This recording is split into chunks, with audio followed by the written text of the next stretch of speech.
200 मीटरचं क्षेत्र होतं गावठाणच्या हद्दीच्या आणि 500 मीटर क्षेत्र जे काय होतं 200 आणि 500 मीटर लोकसंख्येच्या प्रमाणात नुसार हे जे क्षेत्र होतं याच्यामध्ये जे काही लोकांनी अकृषिक वापर सुरू केला होता शासनाच्या GR नुसार याला अकृषिक स्वरूप आलं होतं, परंतु त्याला कुठल्या येण्याची गरज नव्हती. परंतु त्याच्यामध्ये दुसरी एक प्रोसेस दिली होती, तहसीलदाराकडून ती अकृषिक स्वरूपाची सनद प्राप्त करून घ्यावा लागायची. त्याची सुद्धा प्रोसेस जी होती ती येण्याच्या प्रक्रियेसारखीच होती. म्हणजे तेवढ्याच पद्धतीनं परेशानी लोकांना व्हावं लागायचं, तेवढ्याच पद्धतीनं तहसीलदाराकडे चक्र मारावं लागायच्या. ह्या गोष्टी शासनापर्यंत पोहोचल्या.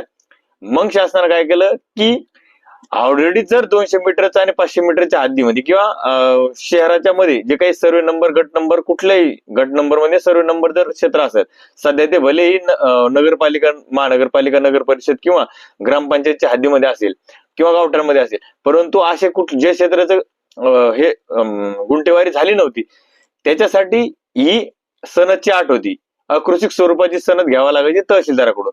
जमीन महसूल अधिनियमच्या कलम 42 अ ब क ड अशी दुरुस्ती करण्यात आली होती 2017-18 त्याच्यामध्ये या सनद घेणे गरजेची होती तेव्हा, आणि पैसे भरल्याच्या नंतर तेव्हा तुमचा अकृषिक स्वरूपाचा वापर त्या ठिकाणी कायम केला जाईल अशा पद्धती तरतूद होती. आणि ती सनद जर तुमच्याकडे नसेल तर तुम्हाला मात्र त्याचा लाभ घेता येत नव्हता अकृषिक स्वरूपाचा.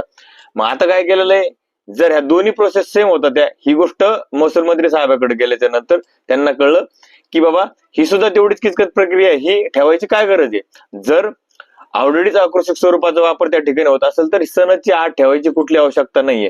त्याच्यामुळे काय केलेलं आहे महसूल मंत्री साहेबांनी, परत जमीन महसूल अधिनियम 1966 मध्ये कलम 42 अ ब क ड या सगळ्या आता काढून टाकलेल्या आहे, म्हणजे थोडक्यामध्ये रद्द करण्यात आले.